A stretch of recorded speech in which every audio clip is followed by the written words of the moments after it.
Hello, everybody. I'm immigration lawyer John Khosravi. Thank you so much for joining us today for our regular session, Tuesdays, 4 p.m. Pacific time, 7 p.m. Eastern, where we take your questions live about U.S. immigration law and general educational purposes only, not intended as individual legal guidance. But we answer your questions about this confusing area of law known as U.S. immigration, which changes every 2 seconds. And sometimes it's strict, sometimes it's not. Different countries are treated differently, different offices do differently. There's a lot going on there. So we use this time to kind of give some relief to people, some better understanding what's going on in certain areas, practice areas for immigration law that our office handles. So let's get started with that today. If you have any questions, please shout it out on YouTube, LinkedIn, Instagram, and TikTok. And if you're watching on TikTok in particular, feel free to press the like button and let us know more about where you're from and all that kind of stuff. But I want to give you a heads up. I was at a USCIS interview this morning. It was a couple that were doing a marriage green card, and a very nice couple. And we got there. First and foremost, it took like an hour and a half for me to be able to get in the building. It was going that slow. The line wasn't as big. Sometimes it goes around the building. This time it was halfway around the building, but they were very slowly bringing people in, which is different. But when we went in, they called us in pretty quick, and we sat for the interview. And most of the time, the officer was talking and saying scary stuff about fraud and all this kind of stuff. I think it was to see if the client gets riled up or worried or says something crazy. But they're a real couple. They had a lot of documents. The officer tried to test them. It was pretty much 40 minutes of the officer talking and saying, testing them. But they did great and were approved on the spot, which doesn't happen too often.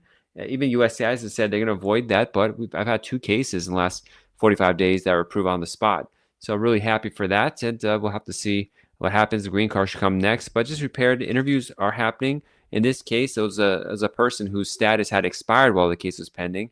There's a fear in certain field offices that ICE could come and pick you up. But in Los Angeles, it's not typical, especially on these kind of cases where it's clean.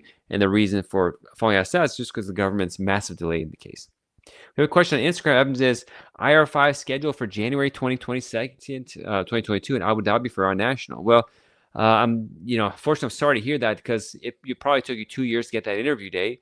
But now the family member is going to be subject to a travel ban unless they show they're a religious or ethnic minority in the United States. And what happens with a travel ban? Will they just hold to your case or deny and send it back? I'm not clear how they're going to process that stuff because only people are just recently getting these stuff. But Iran National is subject to the travel ban. So hopefully, there are a religious or ethnic minority to show that and follow with an exception. If not, you're in a limbo right now to see how that goes.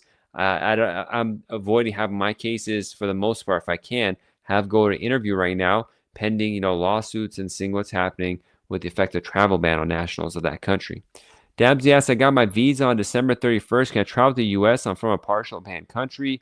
I don't remember the technicalities of the travel ban in particular, so I'd have to read that. In the previous travel ban that was issued, I think if you had an immigrant visa issued, you could still come in. But I haven't had cases in your particular scenario, so I didn't read the memo with that detail. But go look at the travel ban executive order, the updated one from President Trump, and see if it applies to people who have, if there's an exception for people that have issued immigrant visas or not. Right off the top of my head, I don't know because I haven't had this scenario. So when I was reading it, I was searching for other things that affect my clients. Evan says, should he still go to the interview? That goes into giving individual legal guidance on whether someone I don't know and I'm not the attorney of should or should not do anything for their legal case. So, Evan, unfortunately, I can't answer that question. Yaya says, priority date January 8th. Do you think I'll be able to file I-485 between May and August from Canada? So you're asking me to guess like when things are going to be current for your case. I'm unable to do that. I can't guess the future. So I can only talk about what I can't speculate on. Gordisa says, can someone from travel get citizenship from the travel? I think from a travel ban country. So no, not right now. They are actively, like I had a client who's from a travel ban country. They did their citizenship interview and they got a notice to appear for an oath ceremony so they get citizenship. But between the time of the interview and the time of the oath ceremony, President Trump did the travel pause for cases on USCIS. And unfortunately, they got immediate notice saying, do not come to your oath ceremony. We still got to do whatever they got to do. Who knows what they're actually doing? But that is a major issue. Aliyah says, when will I receive the MVC welcome letter if USCIS semi-approved case on December 5th? We'll wait 30 days. I mean, it's been 30 days. Try contacting the National Visa Center. Well, Aliyah, do this first and foremost. Go look at your I-130 approval notice and double check that it does say that they're sent the case to the National Visa Center. If so, depending on the receipt notice, they change the wording. You might have information on how to contact them or how long to wait. But if it's been 30 days and the case was sent to the NBC, it says that on the I-130 approval notice. It kind of depends on what kind of case you have. So if it's a case of brother or sister of U.S. citizen, it might take a while because that case is like backed up, so it doesn't make a difference. But you could always go to the National Visa Center's contact page and send them a message on their website to say, hey, here's my, where it says case number, use your USCIS number, and you can say, hey, where's the case? It was supposed to have been sent over, and see what they say. Talk Pro says, hi, John, how concerned should one from a country with a partial be to attend a biometrics appointment? I haven't heard of there being issues for people that have, don't have removal orders or criminal history having issues at the biometrics appointment. So I wouldn't say particularly worried at all. But yeah, I can't say that tomorrow will be different. But so far, I haven't heard that be a problem. Evan says, what happens if you get 212F? Does it mean your case is closed? It depends on however they want to handle it. The last travel ban, they would send these cases back sometimes, those 212F, and Biden administration reopened them. But some people are saying on Reddit that they just did that and the case is just refused, not denied. It's still with NBC. I don't know. So I don't know. This is all new. They're making this stuff up every day as it's going forward. So I don't exactly know how it's going to work out. Pelba says, can I travel with the U.S. with granted asylum status? Within the U.S., yeah, if you're asylee, have your paperwork, you can travel within the United States. Don't leave the U.S., though. Guardech says, can they renew the green card? I think they could do an I-90 renewal, but I-751, but I can't remember exactly. I think they did a 90, but they should do it anyways if they have to. Yeah, says, based on the current movements, I just want a rough estimate. The visa bulletin movement, there's no, I don't know what, I'm not checking the visa bulletin day, so you could always check that yourself.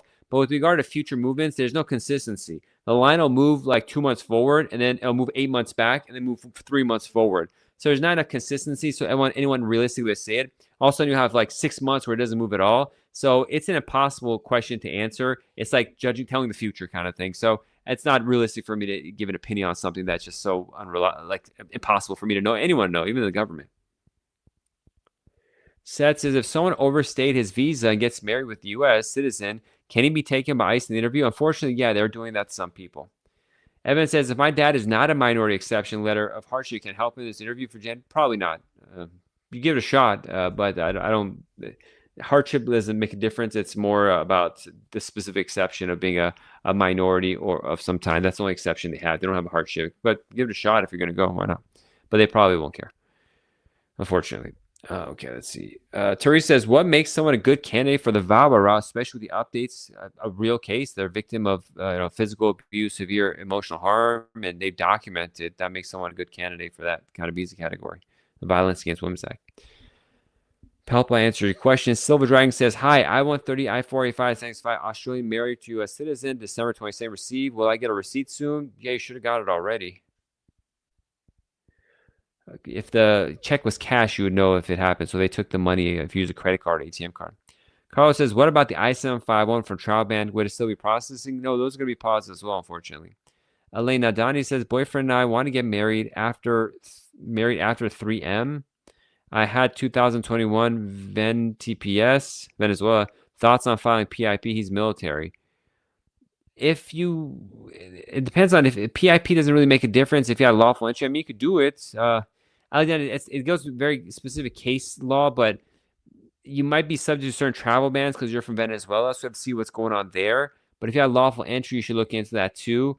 The thing is, if you go to parole in place, they may still pick you up. There's a lot of nuances we got to talk about there. That's a very specific trick scenario. I don't want to talk here about it because I got to spend like 30 minutes talking with you about your life. It's too risky to just give some fast little piece of information that's not going to be as helpful. Ahmed says, N400 interview approved August 2025, Santa Ana. Waiting for judicial oath due to name change status. Still oath ceremony rescheduled. Does 1447B make sense now or should I wait a bit? You could always sue if you want to. I'd probably wait. And what country are you from, Ahmed? That could be a problem too. You're welcome, Guardice. Question mark says, I'm currently trying to change my status to F1 and school starts next week. What do? You're going to have some problems. You have to change the status, probably do pre and processing, but it's probably not going to get done in time. Nay says, hey, John, how difficult is it to gain citizenship if only child support are currently paying? So historically, child support payments OWIT wasn't something that came up. Back taxes were, but I think under this administration, they're going to look at it as bad moral character. How much back moral payment is it? What's the relationship? How, like, it depends on the facts and your background and why this happened, how you're paying it back, and what kind of person you are. It's not like, it's not you tell me two pieces of information, I can say it's like this. It's up to the officer how they judge you. And so we got to put your best foot forward to see how you can be judged in the most positive light. Something like that. It said I'm not restricting those countries. Yeah. So if it's 600, 120 days or something like that in your citizenship case after interview is not done, you can sue them if you want to spend the money and time on it. Why not? But I'd want to review your case too to make sure like there's no issues with it. Ash says, does USCIS pause N400 for DVLPR? Not for DVLPRs, diversity visa lottery winners. The whole diversity visa lottery program is the issue. They might be looking into that, but I'm not sure if LPRs. I don't think they're pausing that because the DV itself isn't in the travel ban.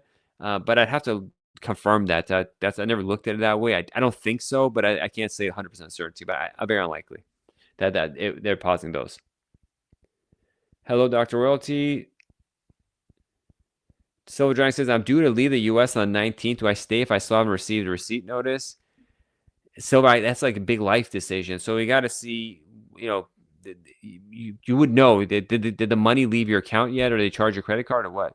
H-Ball says, hi from Chicago. Hey, good to see you. H-Ball from Chicago. Thanks so much. How are things over there? H says, I went to an interview 2 weeks ago, but one of those countries is banned. What are they going to do? They're going to just pause your case. No promoting your products on my feed. Let's see.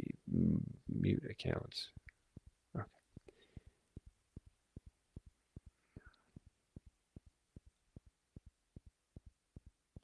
Teresa says, what are routes for people who crossed illegally over 30 years ago, have been married to U.S. citizen?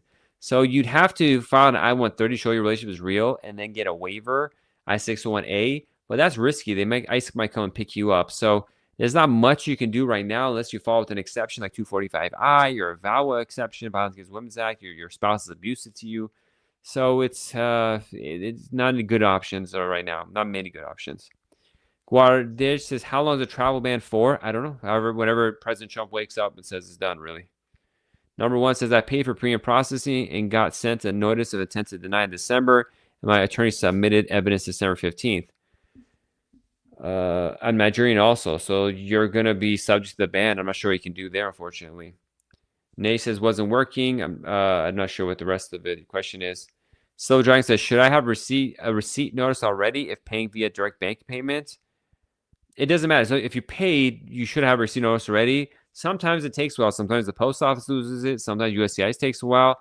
But we recommend using like a credit card or ATM card so that when they take the money out, you can see it was taken out. And that way you know that they have the case. And even if the receipt notice hasn't been sent yet, it's good. Now, there's another form. I think it's called G.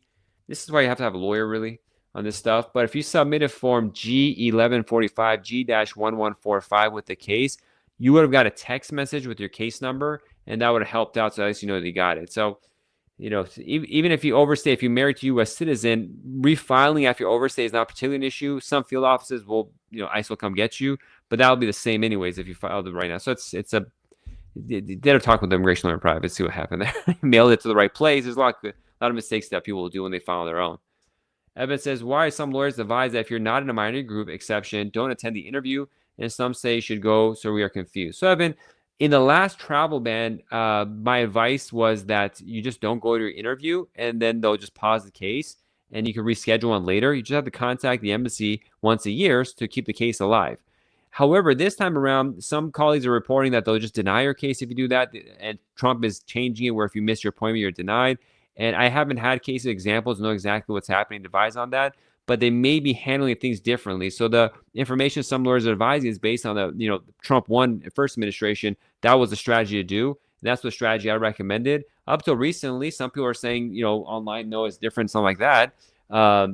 So that becomes a problem. Like, I'm like, which, what's going on? So that's why it makes it hard. I don't have firsthand knowledge that I can give to you. And unless I have firsthand knowledge about something, I don't want to sit here and tell people information that's unreliable. I got to, do my best. So it's better I say I don't know than give information that's incorrect. Nawal says, are any adjustment of status happening for Venezuelans? Would Mandamus help? There should be no, they paused it, but it's not a Mandamus lawsuit per se, but there is a group lawsuit happening right now for people who are subject to this. They have a case pending. The government did this. They're filing this lawsuit pretty soon. So that's something to look into. Love His Handmaid says, good evening. Thank you very much for sharing your knowledge. You're welcome. Really appreciate it. My green card case underemployment has been under review since October. How long does the I-45 case last?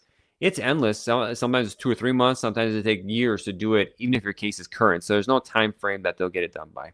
Evan says, thank you. You're welcome. Teresa says, what increases the odds of a green card approval for a person married to a U.S. citizen did illegal entry? It's not about odds. It's like, first, I-130 has to be a real marriage, so that gets approved. Then it's, do a waiver. What increases the odds? The more horrible your life is as the U.S. citizen and that needs your spouse, and that's, hopeful, unfortunately, for the waiver to be approved. But in the meantime, ICE may come and pick up your spouse. So it's with illegal entry, there's a lot of problems. Now, if you're in a relationship and you're abusive, you, the person asking the U.S. citizen, or whoever is abusive to the spouse, and maybe a VAWA exception, the person may have what's called a 245I exception. There's always exceptions here and there, but that's it's an overview of like options. XC says, any hope for partial ban country green card approval in January for U.S. spouse? I don't know. We got to see what happens. How can I get some help? Contact immigration lawyer. Priyanshi says, how is Charlotte Immigration Court about asylum cases? Well, I don't handle immigration court, and I don't handle asylum cases, and I don't do anything with Charlotte, so I'm not a good attorney to ask that question about. Mo says, I just renewed a green card for a third time now, and I want to hire an attorney to apply for citizenship. Sure. Mo, I would say go first and foremost, download my ultimate, I should have told us at the beginning of the show, ultimate naturalization citizenship guide. Go to jqqlaw.com/citizenship. Download that guide, 50 pages. Review it for information on the process, and then schedule a consultation. We'll talk about it. But for everyone else, if you're interested in a marriage green card case, I have a guide called the Ultimate Marriage Green Card Guide. Go to marriageimmigrationlaw.com. Again, the website, it's marriageimmigrationlaw.com. And download that guide. It's free guide, 70 pages going through everything. And then for citizenship, I have a guide called the Ultimate Naturalization Citizenship Guide. You go to jqqlaw.com/citizenship, jqqlaw.com/citizenship, and you can download that guide. Love His Handmaid says, thank you. You're welcome. Nawal says, we are answering your question. Casimir says, can you travel to the U.S. with a valid visa, even though you are from a banned country? I think there's an exception, or if you already have a visa, they'll let you in, but I don't remember the details, so I'd have to review the travel ban. Jack 5 says, I filed VAWA in March, but still didn't get a receipt number yet. 9 months already, I'm worried. So when it comes to cases like VAWA U visas and stuff, they're really delayed in giving receipts. I have a U visa case where they sent us a biometrics appointment notice, which has a receipt number on it. We never got a receipt number. And so, unfortunately, hopefully it went through properly, but that's a really obnoxious thing. They're not sending receipt notices, and they're taking forever. GQ said, I received an interview notice for family petition. My lawyer didn't. Is it odd? No, I mean, sometimes it gets later to the employer. The post office loses it. USCIS forgets to send it. I have a case right now where they sent me the receipt notice for the applicant. It's an I-751.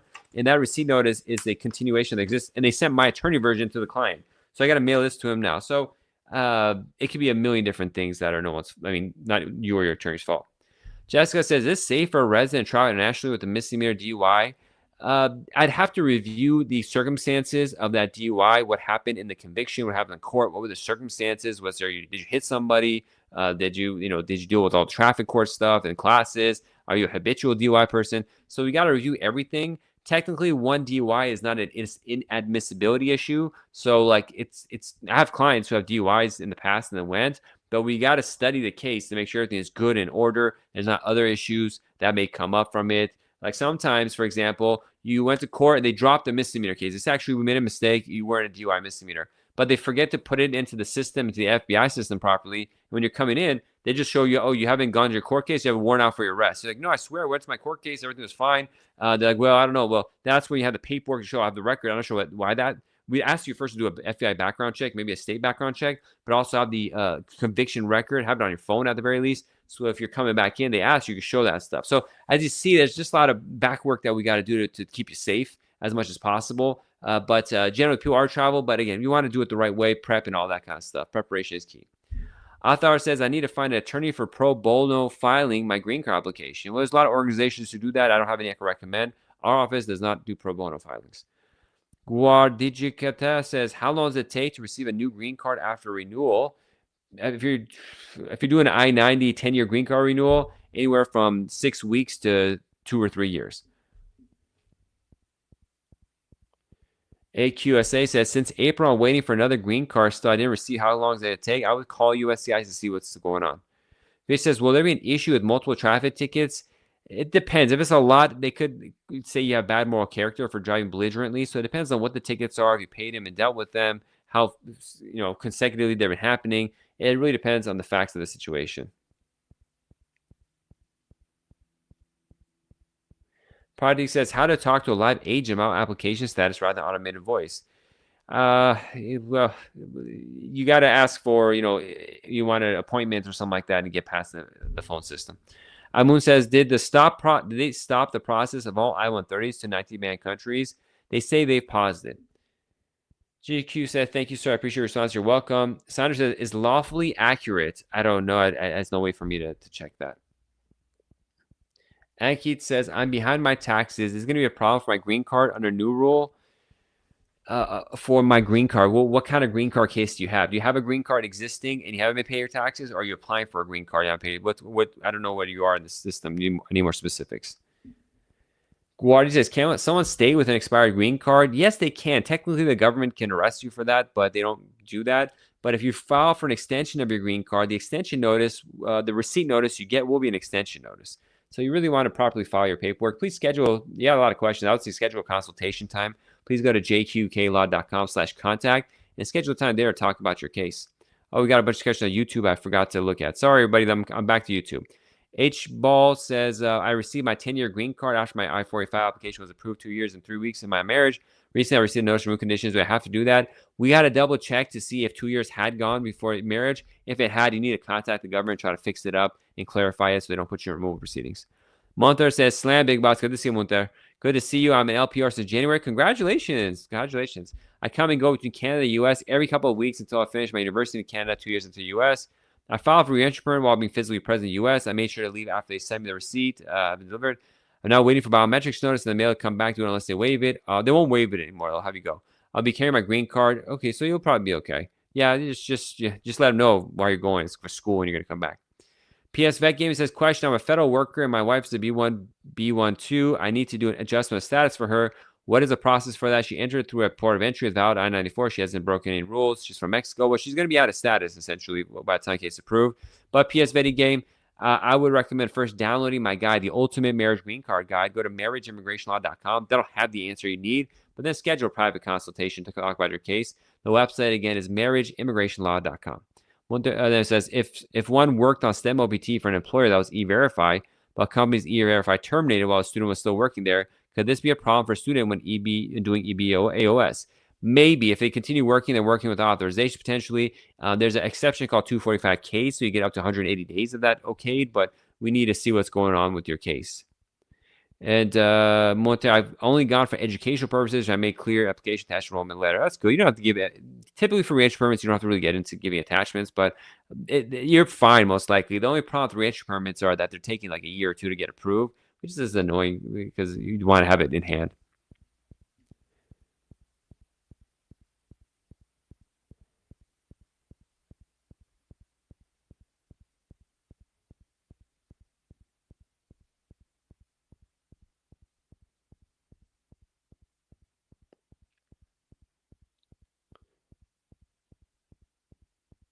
Albert says, after biometrics, how long for I-90 till I get my green card? You haven't seen a case lately. There's no correlations between doing your biometrics, your fingerprinting appointments, and when your I-90 will be approved. So it could be a few months. It could be a few years before the green card renewal is approved.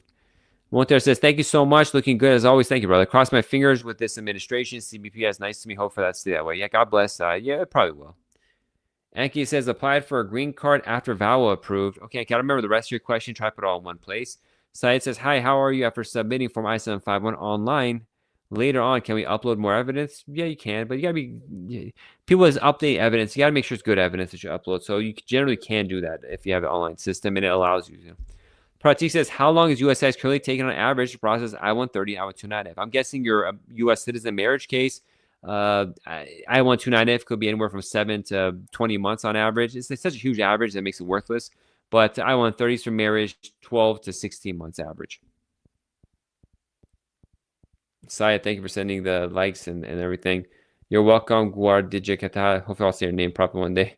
Jefferson Book says, can you please explain public charge, how beneficiaries can avoid it? So public charge was one of the original immigration laws that came in the late 1800s. They're worried that you're going to come here and not be able to take care of yourself. So the Trump administration, historically, as long as you have an affidavit of support sponsor, that's sufficient. But Trump administration wants to go hardcore, so they want to see if you speak and are fluent in English, if you have any education, if you have any skills, how you're going to take your health insurance, if you have any personal health issues, you're too old, you can't work, you're too young, you can't work, you can't make money, how much your savings, the balances, how much debt do you have. So they're going to look at all this stuff to say, is this person going to be able to take care of themselves or not inside the United States? Leanne asks, I'm a naturalized citizen with a misdemeanor charge before I got my citizenship. Can I travel? Well, if you did not list that misdemeanor in your citizenship application, that could be a big problem. But if you listed it as the type of misdemeanor, it's not a problem.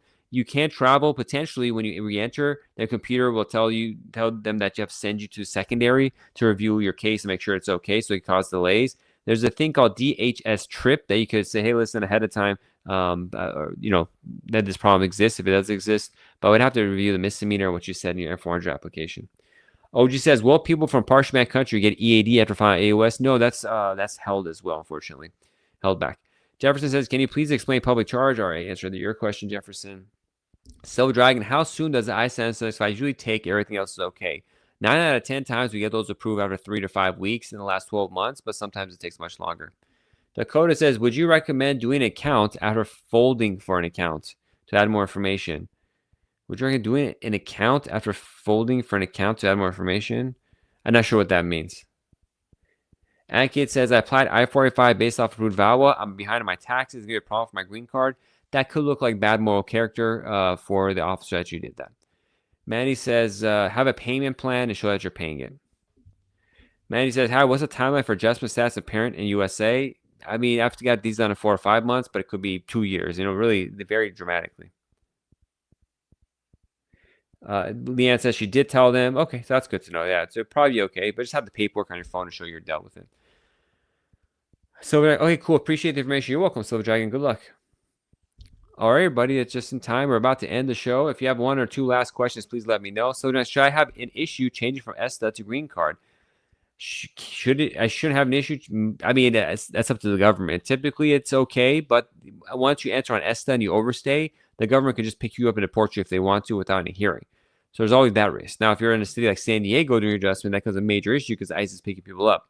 But in most places right now, it's still not a problem. But we got to see, was there misrepresentation? Did you misuse the ESTA to come and visit the United States with the intent to stay here? Or is it just one of those things you came and your partner all of a sudden say, I want you to stay, don't leave me, all that kind of stuff, and you got married. So we got to look to see what happened in this situation. Mandy says, thanks, you're welcome. All right, I guess that's it for today. I got another minute and a half. I'll stay here to hit the full 30 minutes. Please ask your questions about U.S. immigration law. And I'd recommend, if you're looking into a marriage green card case, download our guide, the Ultimate Marriage Green Card Guide at marriageimmigrationlaw.com, marriageimmigrationlaw.com. Then we also have a guide called the Ultimate Naturalization Citizenship Guide. And you can download that one at jqqlaw.com/citizenship, jqqlaw.com/citizenship. So Dragon Falls, I came to U.S. having a vacation with wife, then decided to try for green card. Okay, usually that works, but there's risks involved under Trump administration. I have a job waiting once everything is approved, and that doesn't look good either that you have a job waiting. So we have to see how the whole situation looks. Historically, it's been okay, but the Trump administration is changing everything. Typically, if someone's overseas and they say, I'm going to come on ESTA and get married, I can't obviously don't do that. But if you're here, you don't want to go back, then it's something you got to take a risk on. Jefferson says, is being married to a U.S. citizen that makes $90,000 a year and have housing until they can avoid public charge rule? They haven't exactly said what the new public charge rule is going to be, and we don't really know. They never enforced a law like this for 100 years, so we don't really know what's okay and what's not, how strict they're going to be. So I don't. There's no measurement to say if you have this, you're okay. You have that, you're okay. To be safe, we just kind of say, hey, how's your English? Do you have education? Do you have any work history, training? What are you doing for health insurance? What is your personal health? Do you have any major health issues that could cost the taxpayers money?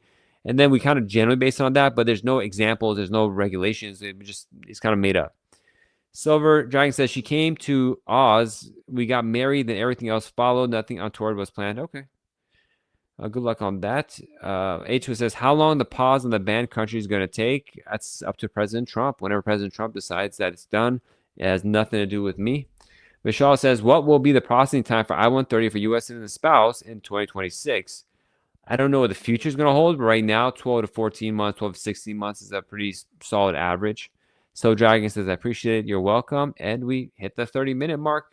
Thank you so much, everyone who joined us today. Download our guide, themarriageimmigrationlaw.com. Yes, marriageimmigrationlaw.com. And we'll be back in next Tuesday at 4 p.m. Pacific, right here on TikTok, Instagram. If you want your questions, more chance of being answered, I'll post it on YouTube.